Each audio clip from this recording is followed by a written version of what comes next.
This next section is, if money is a metaphor, then what is it that you really want?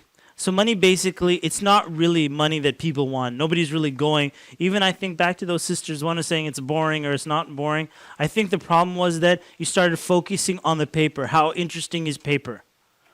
It's not interesting at all. And then when you say it's exciting, then it's not even the paper that you focused on at that point. What do you focus on when you say it's exciting? You're thinking about the benefit and how you'll be spending your days and the things that you'll be doing. You're not focusing on the money. So if money is a metaphor, what is it that you really want? So let's imagine someone, they get in their old ages and they still want like lots of money. What is it that they really do, that they really want? If someone was like, basically like they're 70 years old and they want lots of money, what do they really want? Yes? They want security. Let's suppose that they're secure, but they still want crazy money. They want to be a billionaire and they're 70 years old. Yes? What's that? They want prestige. Okay, good. Somebody else? Yes?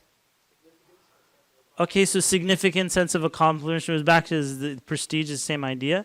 Okay, so when you really look at the money issue, you want to ask yourself, what is it that you actually want? Even back to what you were saying, brother, Brother Nabid, when you said that you wanted an additional stream of income. I wanted to break it down with someone. What is it that you're actually after? Okay, so why do you want that? Investing would give you what? Additional stream of income. What would this stream of income give you? Why do you want freedom? Freedom from what?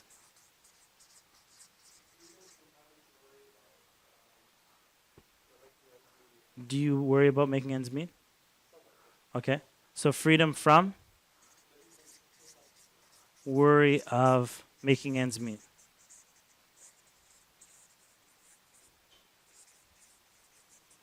Okay, living paycheck to paycheck.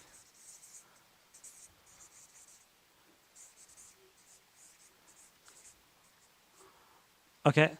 And if you were able to get this money, this additional stream of income, and you no longer had to worry about ends meet and living paycheck to paycheck, what would it give you then? Comfort and satisfaction?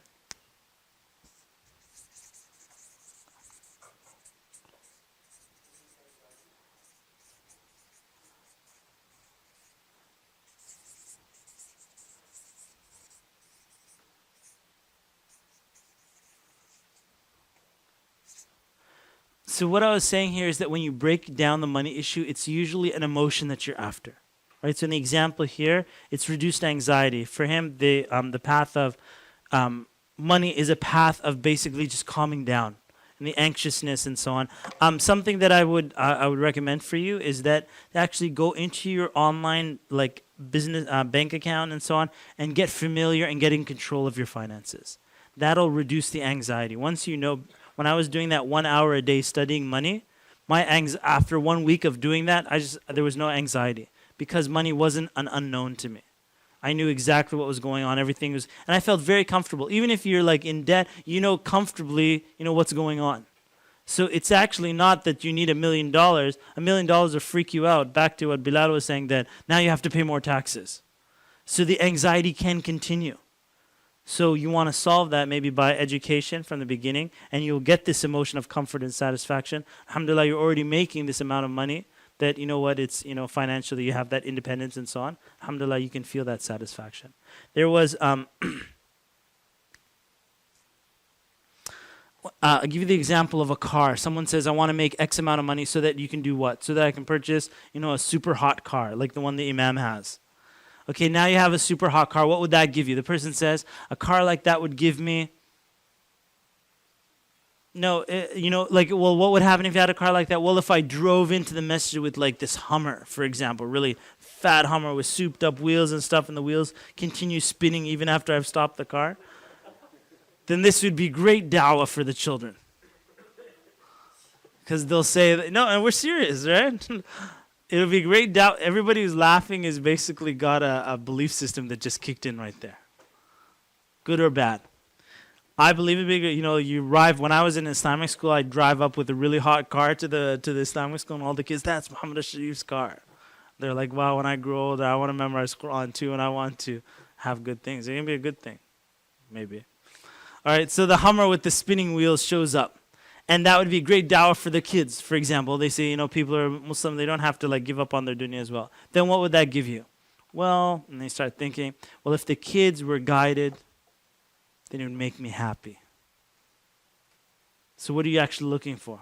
I guess a sense of happiness that I'm making a difference. Right? So now, okay, let's take the Hummer out of the equation. Can you get a sense of happiness that you're making a difference without purchasing a Hummer? There's actually a lot faster ways to get that, right? That don't even cost money. You can actually get that emotion. There was this person.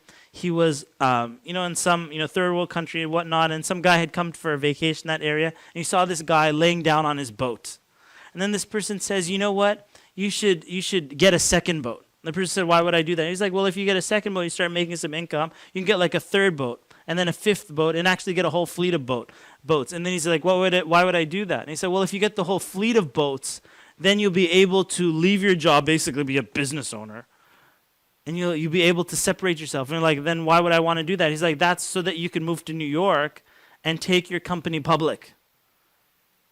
He's like, why would I want to do that? He's like, you'll make $400 million for yourself. He's like, why would I want to do that? He's like, because then you could spend that on advertisements and stuff. You can take your boating business all around the world. He's like, why would I want to do that? He's like, when it's all around the world, you're making so much money, basically you have people to work for you. Like, why would I want to do that? It's like, so that you can take vacations. Why would I want to do that?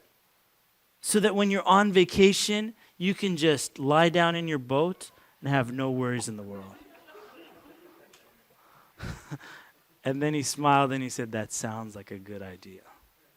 All right? So I bring up this issue to say that don't let money be like something that, is an obstacle. Many of the emotions that you're looking for, subhanAllah, you might say, I wish for a dream house. But when you look at your current residence, there was a time where you actually desired this. And you're actually living in that house.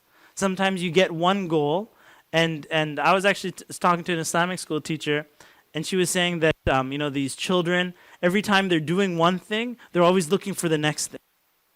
Right? So they have, basically they're having one party. They're like, teacher, when's the next party? When's the next activity? Enjoy this one right now. And then, the other one will come. But when this teacher said this to me, I said, you're talking about the boys in your class, aren't you? And, she thought about, yeah, they're the boys. Because that's a boy thing. They've achieved a goal, forget the goal, it's on to the next goal. They're not in the moment. And they're not really thankful for what they have. But if you step back, and you look at, subhanAllah, the goals that you're after, break down the money issue into what is it that you think money will give you, and you probably already have it. And you probably have access to it. It's very easy to get access to it. Right? So let's write down one of the goals, your financial goals. A material goal, maybe a house or a car, whatever it is for you. Usually there's only 6 of them anyway. It's the house, car, boat. What else? Material goals.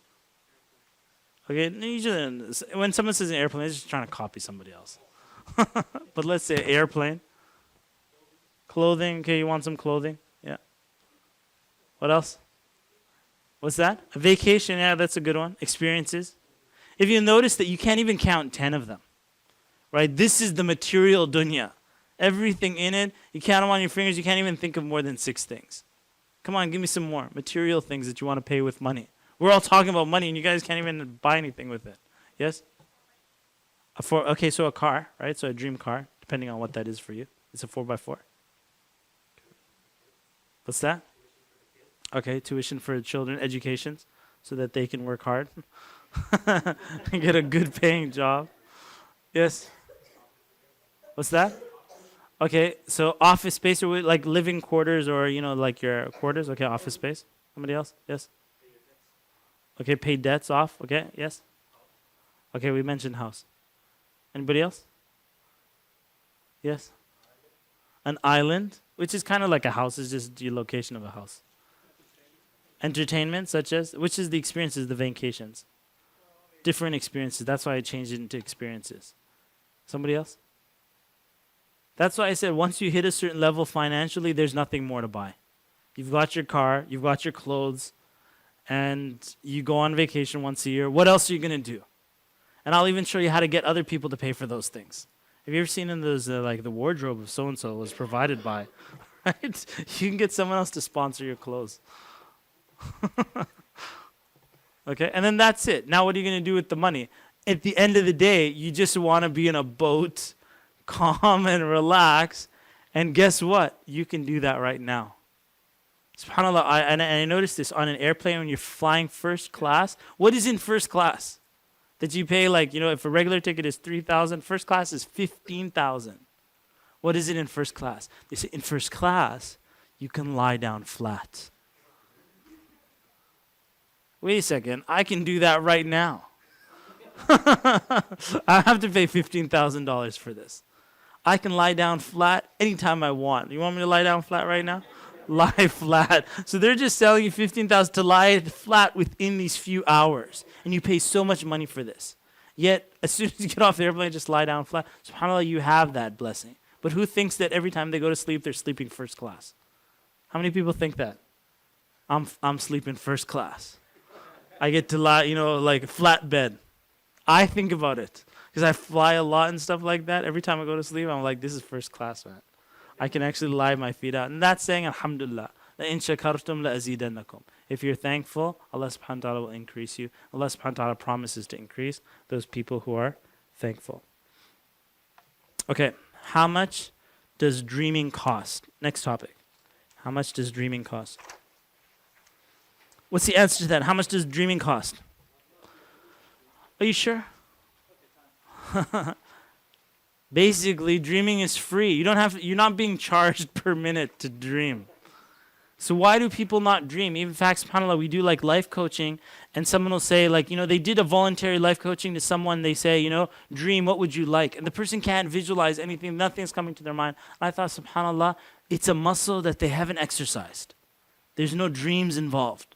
Right? It's just closed down. They basically live the reality that they're in. Their BS systems, their belief systems basically become the reality. There's no way out of that. And then they don't see beyond it. Yes? Maybe because it's the fear of failure. You don't want to put your hopes high and dreaming of... It could be with someone else. Maybe with yourself. Would it be with yourself? Fear of failure? But still, dreaming is free. Even if you are afraid, you thought you're going to fail, who said you can't dream? Did someone say you can't dream? Okay, but you're afraid you're going to fail, so then you don't dream. So you say, let me not dream. Is that what you do?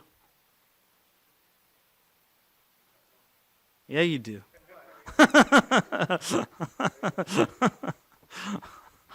Okay, khair, inshallah ta'ala.